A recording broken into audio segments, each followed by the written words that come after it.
This is an Eyewitness News special, Forum on Our Future, Searching for Solutions, with Sally Ann Roberts and Dennis Woltering.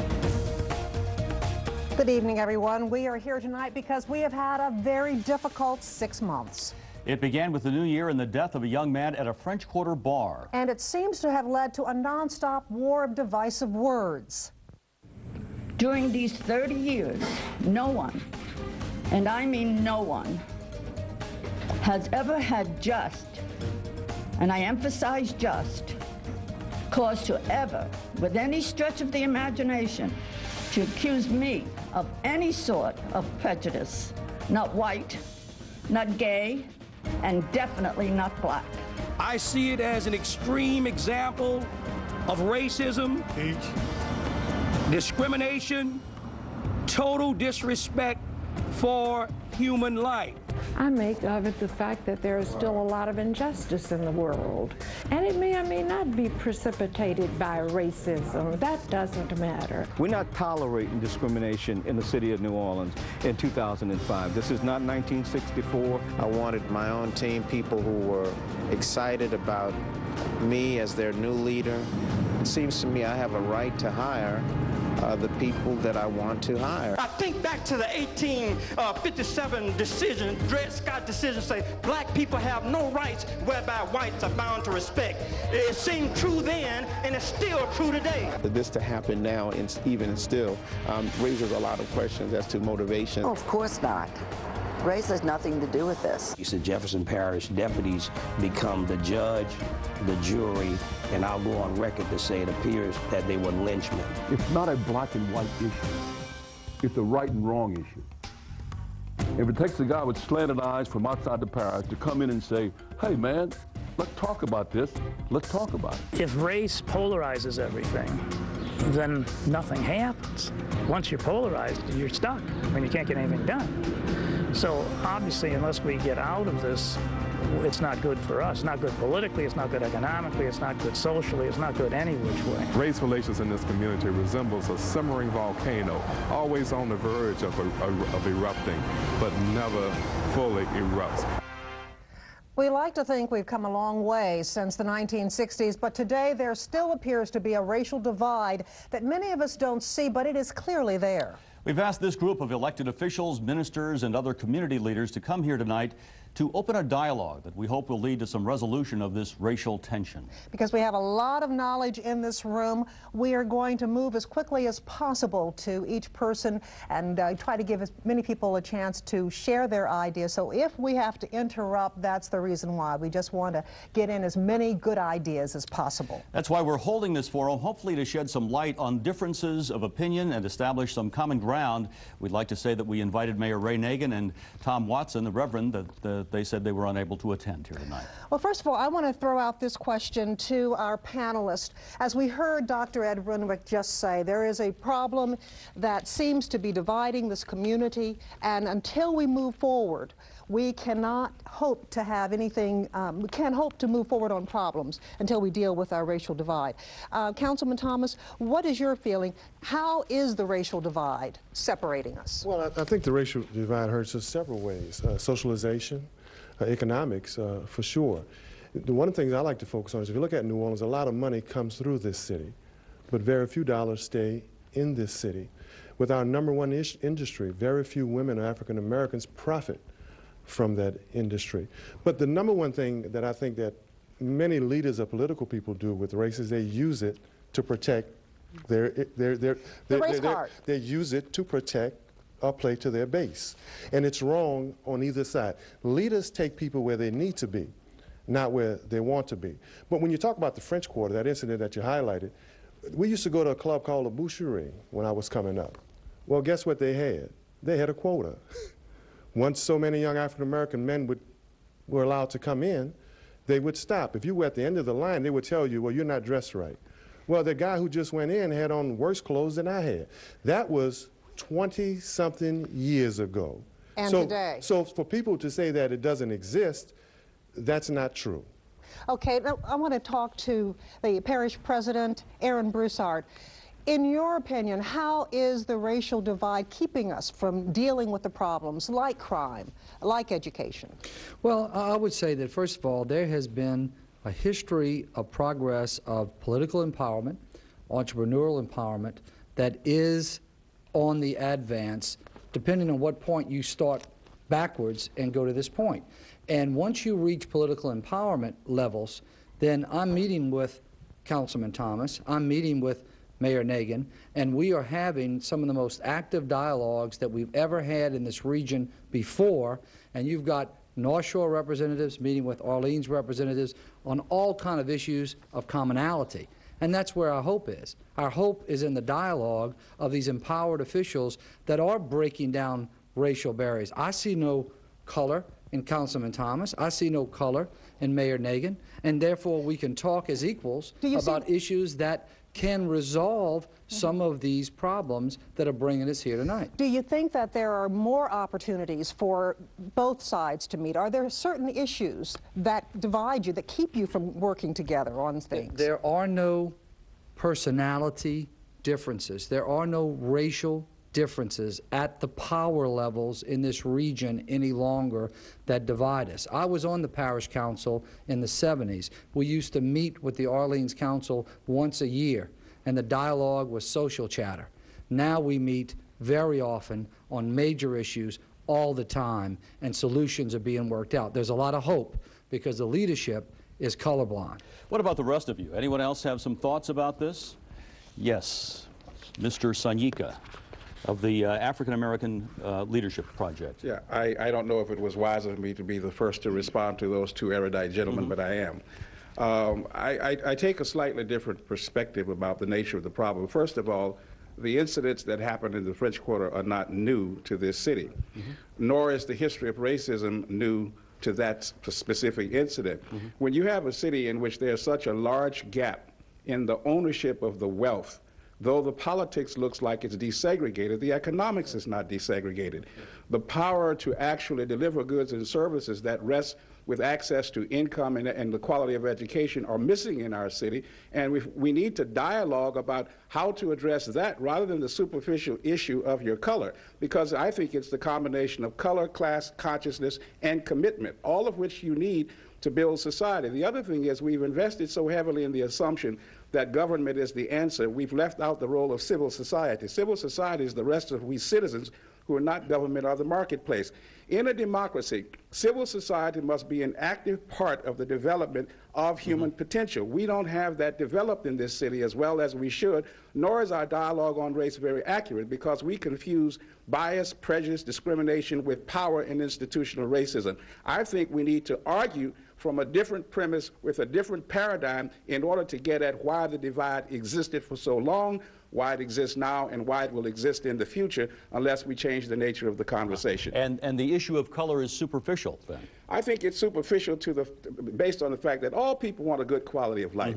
Nobody wants crime. Nobody wants violence. Everybody wants their children educated. Everybody wants decent housing. Everybody wants to enjoy the culture. I love the city as much as anyone else, but I pain every day when I see the misery that's going on in neighborhoods and communities, and I see people being pushed out by the gentrification process. I see workers in hotels who are not being paid adequately. I pain. I love my city, but I pain for my city. That's what I mean when I say the superficiality, because the problem is those on the bottom are suffering, and those in the middle in the African American community seem to have a glass ceiling that the elites who own the wealth of New Orleans have placed on them. So we've got a double problem. Okay. Mtan Guluzi Sanyika, thank you very much. And we have Bill Hines here from the Greater, could you please stand? And you're with the Greater New Orleans Incorporated, formerly known as the Chamber of Commerce? I'm the past chair, yes. Well, how do you respond to what Professor Sanyika said? Well, I think, and I'm 49 years old, so maybe I'm right at the break point from an age standpoint. I think on the positive side, there are generational changes going on. I look at the difference between my parents' generation, my generation, and I have children in college and high school. I think there are changes.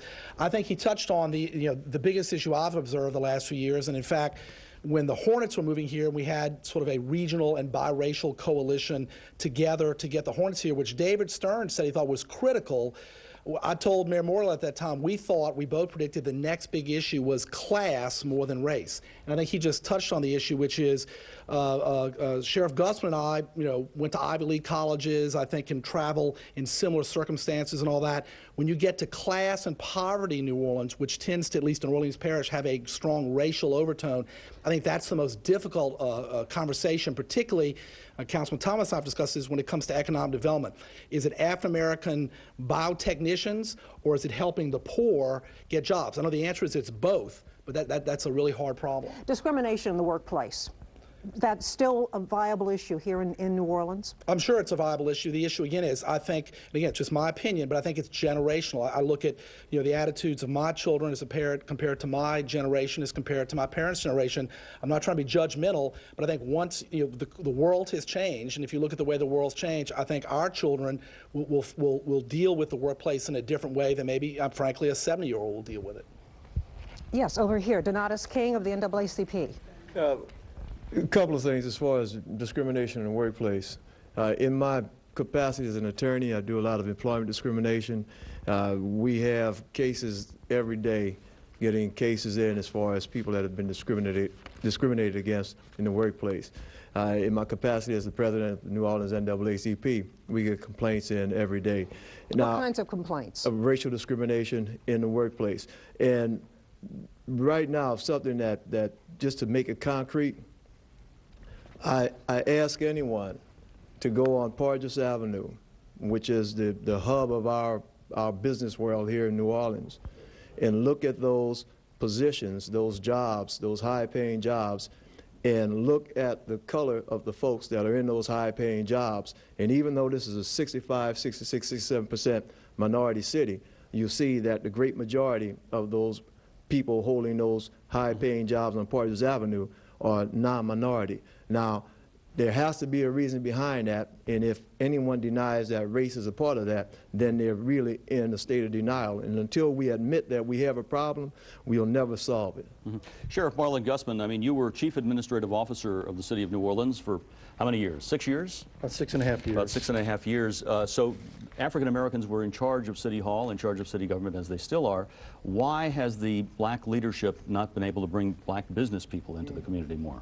Well, I think the very key point here that's been made is that really the business community drives everything. The business community drives politics, the business community drives education, and they really drive the quality of life in a community. I think what we need to have, and maybe the good part of having a discussion like this, is to keep it in the forefront of the people that can really do something. I think if we had a better mosaic along Porges. I can remember 28 years ago when I first got out of school that there wasn't one or two black people with suits on. And it's changed a little bit now, but we have a long, long way to go. I operate a jail, and the jail has 95% African American. It's there for a reason, and a lot of it has to do with the lack of entitlement or lack of opportunity in economic development. How do we bring more African Americans into the business community, into those upper level offices on those high rises? Well, I think we have to do and make concerted efforts to include and not exclude. I think we have to work hard at it. I think we have to make sure that people that are qualified get a chance to get in there and do the job. I think when I look at the newspaper and I see people in the news making business, most of the time it's all white. Maybe there's one black person. I think we have to work there. We have to work at every single level of business. We see in the political aspect of this, we see a lot of African Americans. But what you're saying is that the business community is really behind this. Well, the business community, providing the money for all of this. They provide the impetus for quality of life, for investment, for everything that's important in the community. Okay. Councilman Thomas has a response to this. I have to deal with this, and I don't want to offend anybody, but if we're going to advance the issue you just raised, African American leaders need to begin to look at themselves. Many times we go out of our way to disqualify black business people if they're not our people, if they don't have our political affiliations. We just dealt with an issue where a white businessman from out of town said a local black contractor was the most qualified person he'd ever worked with. And we're discussing whether we're going to give him a contract or not. So a white man from out of town, minister, said this gentleman is the most qualified, and we have not made a decision. So at some point, if we're going to advance, we need to look in the mirrors at ourselves. Just because someone is a friend of Cynthia doesn't mean I should be against him. Just someone is a friend of Eddie Jordan, and politically, we have done that for years. Okay, Kathy Harris, you had something you wanted to add. And well, Kathy Harris is a consultant.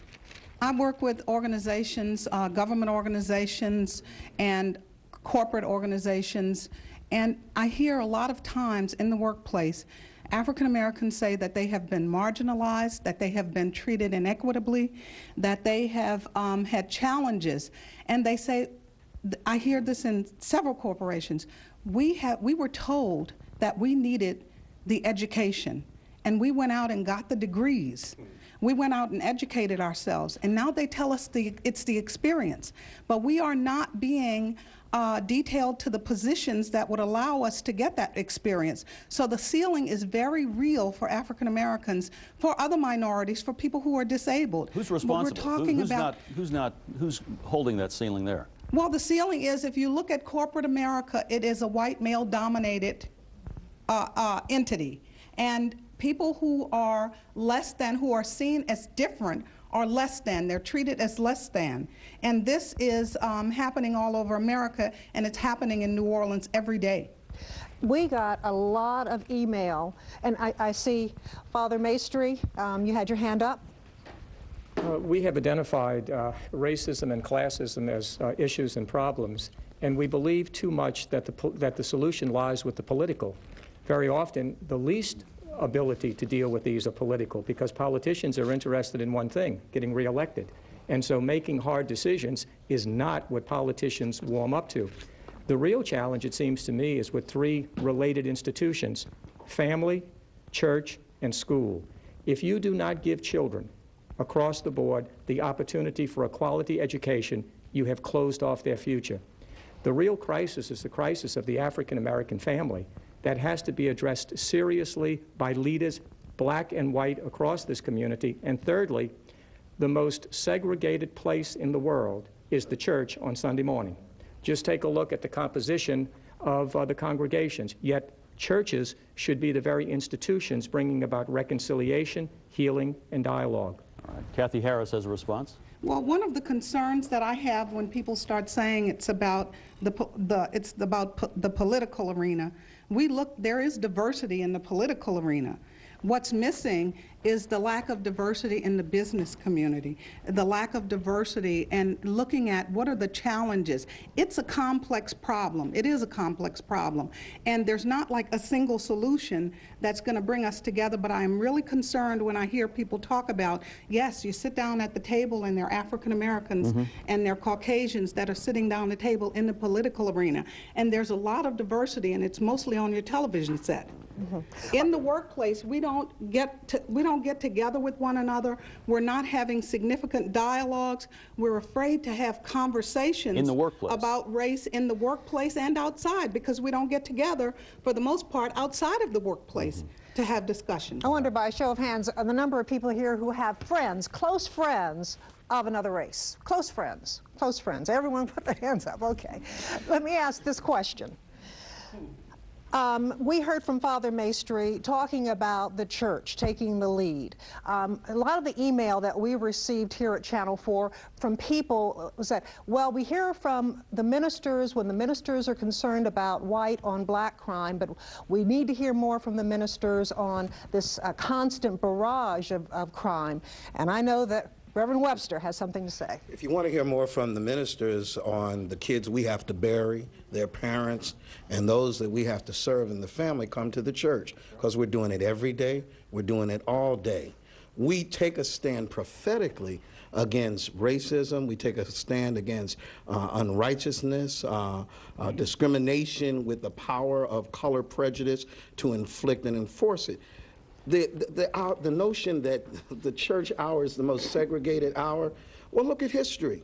If you put people out of church of a color, then you're going to segregate that church. All you have to do is look at the history of religion in America, and you will find the black church exists because it was expelled from the white church. Now, if you want to reverse that, that's fine. But we got the thing together.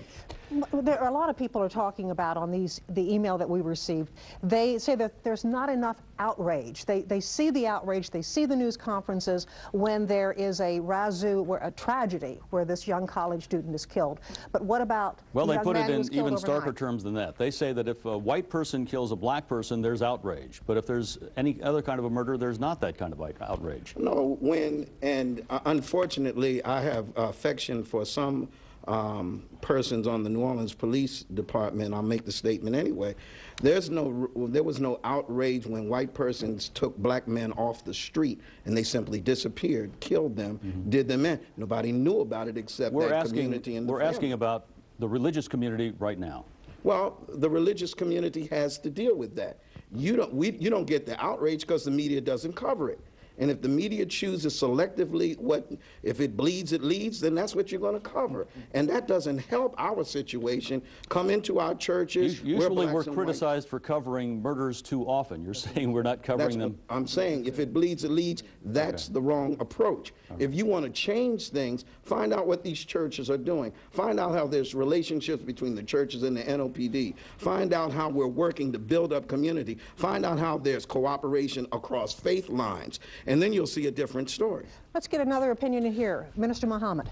Yes, and I also say that there is an outrage against the violence that takes place in our community. As the Nation of Islam, and there are many people who are in the city that I can name who are in the community doing something. So it's unfair, and I think that's just a tactic to pull the attention off an incident that has taken place based upon race. When we say, well, we're the black pastors, we're the black ministers. We are in those communities. Many of us are not trying to grab a camera and say, look what I'm doing, because we understand it's not about being in front of a camera, but producing a change in people's lives. If you want to see what we're doing in others, every Monday night we have a manhood development class. We're in the streets, and where was the camera when we went into the neighborhood, the NAACP and other people from various parts of the community? We went into Treme, and that was a result of a Stop the Violence campaign that we put on as the various organizations, black churches, black politicians, and everybody who participated in that effort. So we are, and that's unfair to say that. Sheriff, this is an issue you talked about a couple of weeks ago. Yes, so, first I want to thank your station for doing this, and that open letter was to get dialogue at this start. Right now, at this moment, there's no agreement in this room. But maybe 6 months from now or a year from now, there may be something. And we have to talk. And when I said, when talk, let's talk. Somebody, as a result of the controversy, somebody sent me, and it's from supposedly about Senator Bill. We will never come to grips with the problems of our cities until a white person can talk about the epidemic of minority illegitimacy, drug addiction, and homicide without being called a racist. I don't care what they call me. Let's solve the problem. Let's sit down together and work together to solve the problem. In 2003 and 2004, 501 African Americans were killed. You know how many white people were killed in those 2 years? 28. So we have a serious problem, and we have to solve that problem. Hands are going up all over the room. Yes. Thank you. One of the things, I think that the real crux of the problem is economics. We have to ensure that everyone in our community who wants to work makes a livable wage. If I, as a mother, am out day after day working and I still can't feed my family, I still can't clothe my children, then we've got a big problem. We need to ensure that our children are taken care of, that their parents are able to work at a livable wage, and that we're able to pull people out of poverty. The reason we can't get people to the top, blacks in corporate America, is because the doors aren't open. Those who have the power, who have the control, who have the goal, have not decided here that they're going to open up those ranks to African Americans. And until they make that decision, until they're forced to make that decision, we'll continue to have people in poverty and have people getting educated and not being able to ascend. Mr. Sanyika, you had a response to Sheriff Harry Lee. Yes, I wanted to raise the question when a comment like that is made. It's not analytically precise. And it's not analytically precise because what we are told is that the etiology of the violence in the African American community bears direct relationship to the movement of drugs in our community and the movement of guns and weapons in our community. Now, we don't bring the drugs in our community. We simply are on the consumption end at the bottom. We don't manufacture the guns and bring them in. That's done outside of our communities by people of different races, not by ourselves. This is a racial issue without doubt. When you see young men and women doing what they're doing, it is because they've lost a sense of hope, they've lost a sense of opportunity, and they believe that violence is a solution to human problems, especially when they observe the state violence that goes on, that comes into our living rooms every day, that has desensitized us to killing. Every day we look at television and we see our government doing things that are not right, the resources of which we need to help those very young men. So I say, yeah, we as human beings are all concerned about violence. We're all concerned about crime, but we must be analytically clear about the sources of it so that we can propose solutions that will ultimately make sense for all of us in this community. And I think that the quality of life, the economic inequalities, 2/3 of African Americans in this town earn less than $25,000 a year, 35% of the children don't have quality education, 40% of African Americans are in poverty. There's a sense of deep hopelessness and frustration that leads people to believe that they have no options anymore, so they turn to the underground economy. And until we are realistically about addressing that, we'll be sitting here next year in abstract conversation all over Mr. again. Sanyika, how do we address that? What do we do about that? Well, how do we change it? Well, come to one of my classes one day and I'll explain. The planner in me and the management analyst in me says, first of all, we got to get people who think about these problems and who experience them to begin to look at the solutions that have been attempted in other communities. There are enough models in other cities of programs on the ground that help address parts of the problem. But I would also say that some of the problem is so deeply rooted in the structure that the whole inequality in wealth, the whole inequality in income, the whole inequality in ownership will not be resolved doing what we have done traditionally. We will have to intervene in new, dynamic, creative ways if we expect to have a cooperative democracy. Now, if we assume that individualized democracy is the path that we shall choose, we'll be here 100 years from now saying the same things. But I think we've learned enough at this globalization era, we've learned enough about the human contradictions in political economies so that we can find models, but we'll have to shift gears. Okay, let's go over here.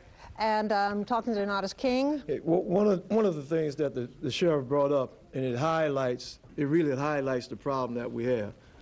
The sheriff made a statement that in this room, we don't have agreement in this room. And hopefully everybody in this room can agree that racism is a problem. If everyone in this room can't agree on that, then that means we will, again, going back to denial.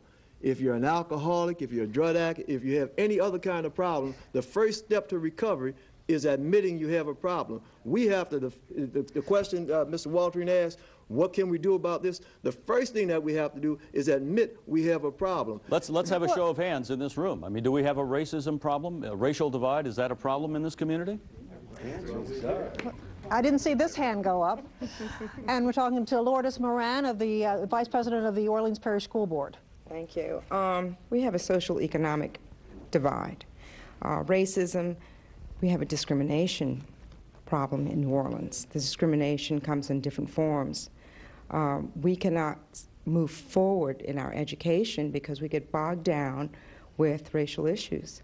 Racial issues that include contracts, as Mr. Thomas says, because everyone wants to know, well, is this person providing services, or are they involved with minority businesses?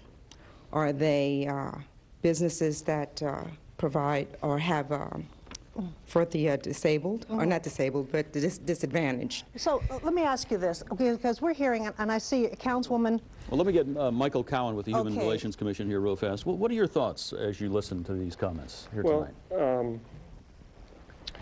It seems to me that Sheriff Lee is right to say that there is disagreement in this room, and Mr. King is right to say that there's agreement.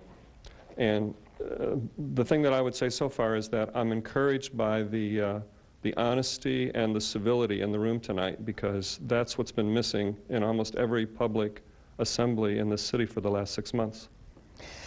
Yes, Cynthia Willard-Lewis. I'm not interested in semantics. We ought to be about solutions. And the fact that the brother raised are absolutely correct. We've had intergenerational wealth for some segments of our great city, and we've had intergenerational poverty for others. So the frustration on the streets is real, the hopelessness is real, and other folks' inability to understand it is real. That's why we who are in leadership at all levels, government as well as the church, as well as the business arena, have to forge the discussion, because the feelings and the facts are lining up. There is a great divide. It's existed for 30-some-odd years, where we had a black mayor, and now we still today have that same economic divide. But the frustrations and the anger are to the boiling over point now.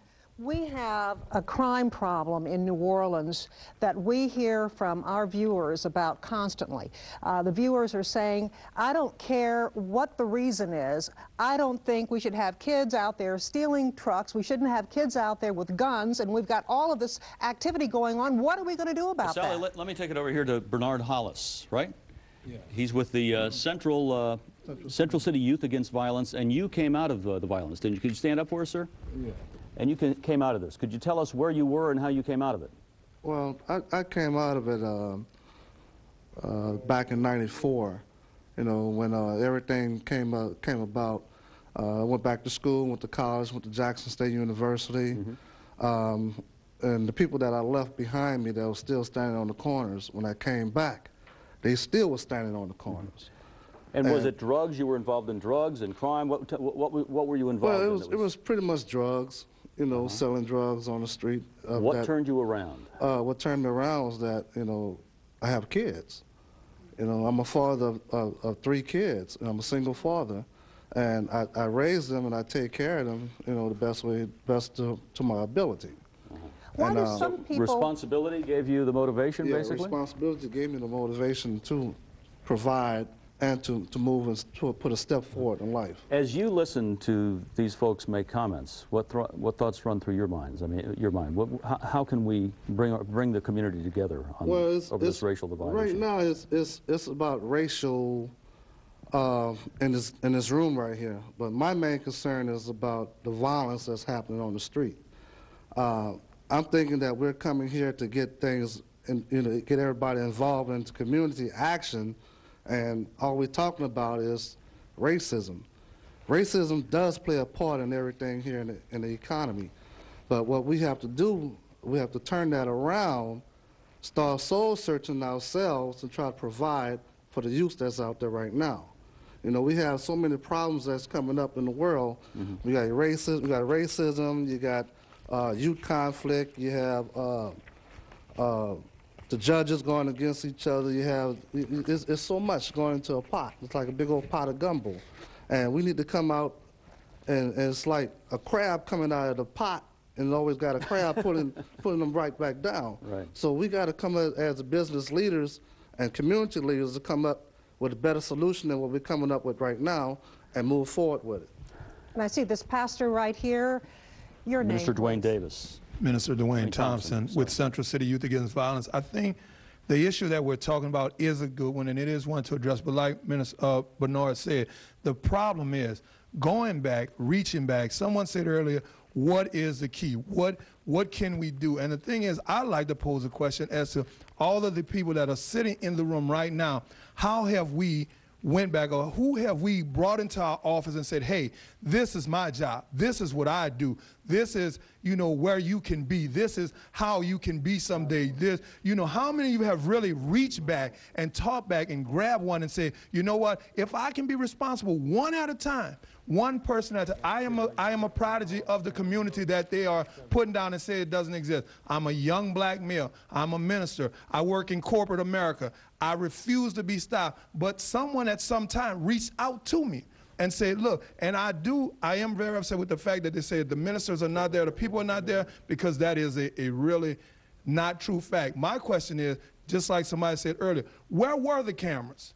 Where were the cameras? We just had a march, and I thank the minister and the sheriff for being there on Saturday. We had a march that involved 100 youth and their parents, and I thank Channel 4 because they did give us a glimpse. But past that glimpse, there was not a story on it. There was no coverage on it. There was a story. It was a yeah, Quiet yes, sir. Hero I got this Quiet Hero Yes. story. But that actual day of the march, Yeah, I the actual day of the march, there was no response to, hey, there's somebody in the community doing something. But the very next day, when the guy was killed in Holly Grove and shot down, there he was on every channel, at every newscast 3-4 times that day. And what we're asking for is people to fight back and reach back. And if we can start with the kids, we can start somewhere. Mr. Broussard? He's exactly right. If we don't start with the kids, if we don't start with the young minds, we will not build hope. We will not be able to reconform this community to give us the hope and our potential. Today, Harry Lee and I met with top corporate leaders, utility leaders,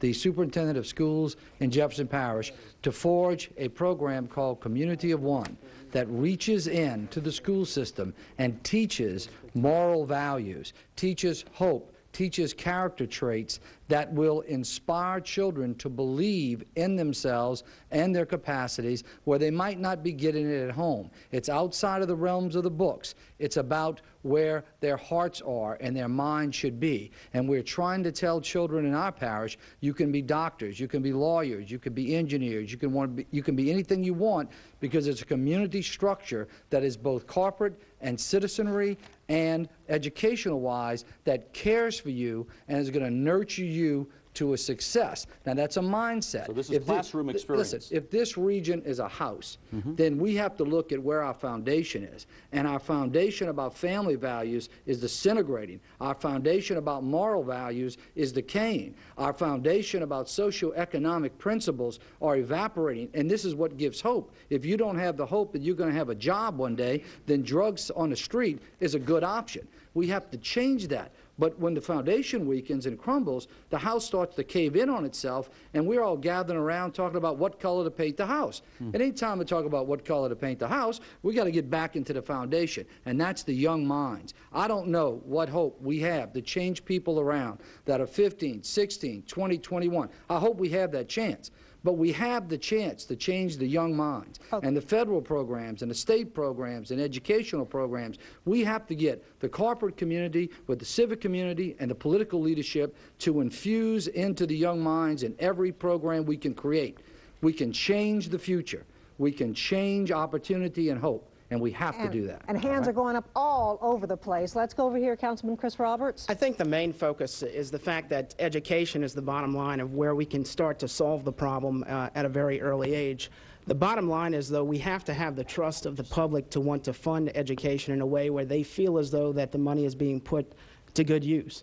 The very people that are responsible for providing education within our city, in some cases, are the very ones that have taken from the school system and have eroded the ability of the public to trust our school system, to want to contribute to better fund education in order to be able to provide the type of setting that we need in order to build the morals and values. Officer Roland Doucette, you're the Community Relations Officer for the NOPD. Yes, sir. You see a lot of the problems that we're talking about here out in the streets. I mean, the issue of moral decay is a real one that affects crime, doesn't it? It does. It's been throughout my career. I've never allowed people in the communities that I work in to feel sorry for themselves.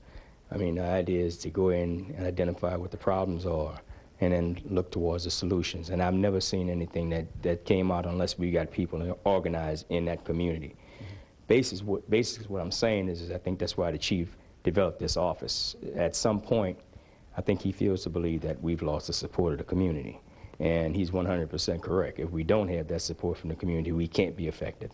And as the gentleman was talking about before about education, it's not a question about talking about it, it's a question about identifying and fixing it. And that's what we try to do every community I've worked in.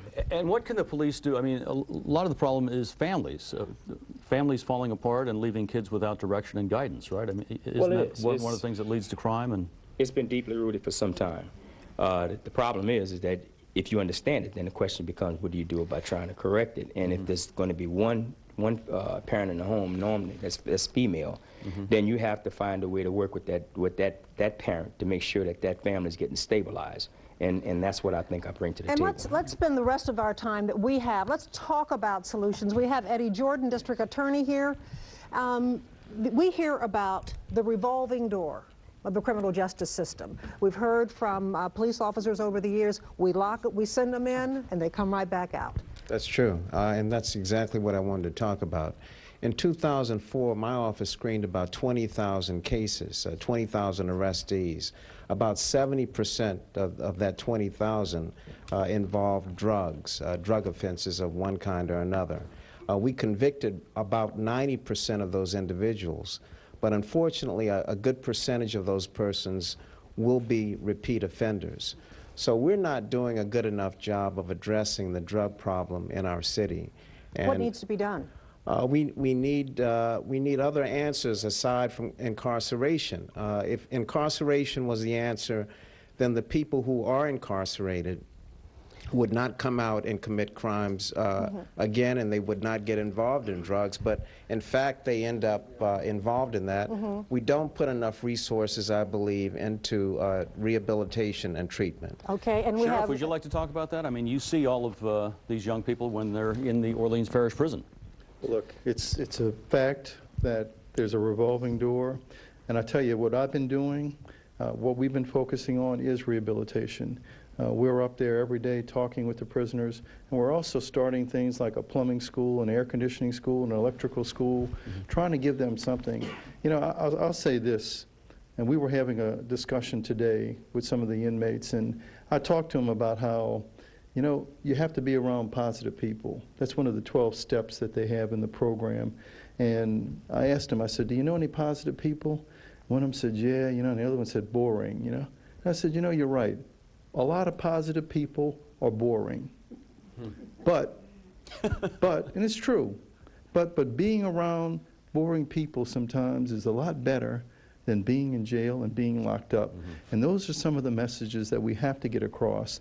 Got to have jobs, got to have opportunity when you get out, though. Without that, then they go back to the same circle of friends that got them in trouble in the first place. Well, what we hear is that people go to prison and they learn how to be criminals. You know, I mean, it's almost like a school for criminals. I mean, is that still the case? I mean, what is the recidivism rate like in Orleans Parish? Well, the recidivism rate is sky high, but those are things that we're working on to change, and you know, we have to keep working at it. We can't have a defeatist attitude about it.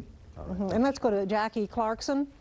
I wanted to go back and address the question Dennis asked the professor, what is the hope?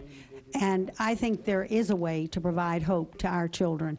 I think it is incumbent upon city government, in addition to the school board, for good education, in addition to the corporate community that does have to open some glass ceilings, in addition to the civic community and the ministers, and God bless you for what you're doing. I think it is incumbent upon city government to focus on bringing jobs to this town that are decent wages. I think for us to continue along the path of minimum wage jobs is criminal. And it's unacceptable to me. That's why I was so excited over something like the film industry, because it created jobs at a low level that were high paying. And it's doable. We have the ability to train, job train, and educate our children at a young age to have that inspiration, that vision, and that hope that they're going to have an employable future that's decent wages and that's a decent living and has no glass ceiling to it. I think it is incumbent upon us to focus on those industries that bring those levels of jobs. Councilman Oliver Thomas, you want to jump in? Well, we don't have a regional transportation system. I worked with a white church, Trinity Church, in the Garden District that tried to work with St. Thomas residents to access jobs in Elmwood in Harahan. Only one person could access those jobs that were at $10 and better an hour. Guess what? They didn't have a transportation. So if you have over 300,000 people that come into New Orleans every day, they have all the middle income and upper income jobs. This again is regional cooperation. Well, if we had a bus, if we had some buses that went from the lower Ninth Ward to St. Tammany, that went from the lower Ninth Ward to Harahan, and why don't we have from the lower Ninth Ward to Elmwood, Why don't we have it? All they'd have to do is approve to extend the line into that community. Regional cooperation. Much of the jobs... Now, who is they who has to extend this? Well, that's a political effort. Many of the jobs in this city, $5.5 billion worth, don't stay in New Orleans at the end of the day. That's right. Mr. Broussard, is that your area? When I became mayor of Kenner in 1982, the first thing I did was join the RTA. It was a Jefferson Parish transit system. We joined it. It was the most efficient system that exists in the region. Today, we are interfacing, over the last couple of years, we've interfaced a transit pass system between Jefferson and Orleans that never existed before, that makes it convenient more than ever before of communicating and transporting it sounds like we back need more and forth. of that. Well, let me tell you, we're out for an RFP right now. We're out for a request for proposal right now for transit operators to come into Jefferson Parish. RTA is submitting a bid. We'll see what happens. Okay, Cynthia Morell is here, and I want to ask Cynthia Morell and others who are here, what do we do to provide hope for that 17 to 25-year-old in Orleans Parish? I think that the conversation, whenever you talk about racism in New Orleans, has to go back to education. And for the 17 to 20-year-old, we have to set up and we have to be willing to fund programs that are going to provide them with good skills so that they can be prepared to accept the jobs. We've talked a lot today about jobs and having the quality jobs available. But what we have to accept is that we have done a poor job in this city educating our youth. And this has been since the 1960s. In 1968, we just kind of skirted around integration. And what I mean by skirting around integration is as a community, we have to accept this responsibility for what happened. When this city integrated, we abandoned the public school system. And we left the public school system to the poor. And the poor could be white, black, or whatever. But it was the poverty of this city that were left in the public school system. And then we have systematically underfunded and overcrowded our classrooms. And then we're going to blame the people that we did not work with, the people that we did not adequately fund for the problems that they have today living in poverty. What about the vouchers? Do you believe in vouchers? No, I don't. Why not? Because I think that as with charter schools and vouchers, we're taking, and I'm a good Catholic, but let me just tell you this. I do believe that we are taking away from an underfunded system. Okay. And as a former educator, I can tell you that we need to stop blaming parents because we need to bring our parents into the schools and educate them as well. Okay. Orleans School Board Vice President Lourdes Moran. The question is, what do we do to bring hope? We need to start focusing on some of the positives in New Orleans. A lot of our leaders are graduates of public schools. We need to bring that back to our public schools. We need to show that not all is lost in this city, that there is a community that's trying to revitalize this city, that we're trying to get education, that we're trying to reduce the classes. We need to move forward. We really need to stop this negative culture that we just seem to constantly dwell on. Okay, there are a lot of people, very briefly about the vouchers. Well, I think that deeper than that is the idea that the poor have not been abandoned simply to public schools. The history of New Orleans and the history of the state is the commitment of the Catholic Church to people of color and poor people to educate. And I think that the key is education. For example, very quickly, in the Archdiocese of New Orleans, we have 24 inner-city schools that serves over 10,000 children, African American and children of color. They certainly don't feel abandoned, and we don't feel that we have abandoned them. Councilmember Renee Gill-Pratt, you've been holding your hand up. Yes, and I too feel that education is the answer. When a child is born, we have hope, and no parent says that they want their child to be engaged in crime. No child, as they grow up, say that I want to be a drug dealer. They say that they want to be somebody. They want to have a good job. But we, as the community leaders, we've let these children down. In our educational system, we don't put our mouths where the money where our mouths are. The business community does not step forward to say, this is the curriculum that we need to be taught in our schools so that our 17 to 25 age that Sally was talking about, that we're truly preparing them for that. At one time we said, oh, everybody's going to college. Everybody is not going to college. We need to prepare those persons for the jobs that are out there. And then when you have persons who are working with a well-paying job, they will not have to go after selling drugs for that immediate self-gratification to get what they want and say, well, I have it today because I'm not guaranteed tomorrow, so it doesn't matter if I die tomorrow or if I kill somebody else tomorrow, so you have a greater hope. How do we persuade young people, adolescents, that it's better to work at McDonald's for minimum wage than to sell drugs? Well, you have to tell them beyond the minimum wage at McDonald's. You need to tell them that there's, there's a future managerial. There's a long-time right. future You have there. to tell them the entire picture, to be the entrepreneur, to own the McDonald's, to start off like the creator of McDonald's started off with just cups and cleanliness and a good milkshake machine. But then he moved to that, so you have to show them that there are steps. Like you ask a child, how do you eat an elephant? One bite at a time. But you have to show them the steps and where they will go. Well, I want to talk to Robert Stellingworth of the New Orleans Police Foundation. One thing that we've seen, and we've heard it constantly, you cross the 17th Street Canal and there's a drastic decrease in crime. What is the difference on both sides of the canal? We have large populations in Orleans and Jefferson parishes. We have poverty rates in both parishes. Why do we see such a large amount of crime in Orleans as compared to Jefferson? That's a difficult question. I think that our criminal justice system in this parish is broken. I think the criminal justice system in Jefferson Parish is much more efficient. I think the system that we've evolved here is underfunded, it's understaffed, and to a great degree, it has an impossible job.